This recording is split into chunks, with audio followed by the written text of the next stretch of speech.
po si Celeste Largo, taga-Ayugan, Campo Camarines Sur po. Naghilang na po ko na masarong taon na po.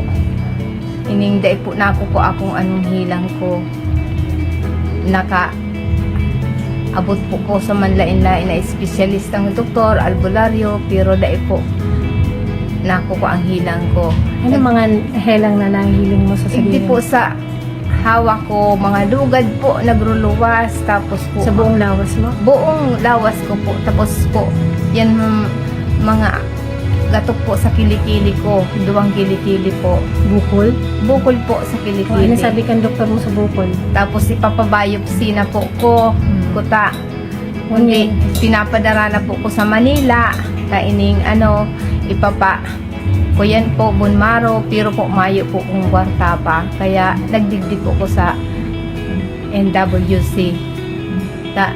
Digdi po, pag pa-check up ko igdi, sorisita po sa ko, ining pag Nainom mo? nainom ko po, pag abot pong tulong aldaw, nagruluwas po lalo so kuyang ko lugad, nadisganar po nga ni kukuta.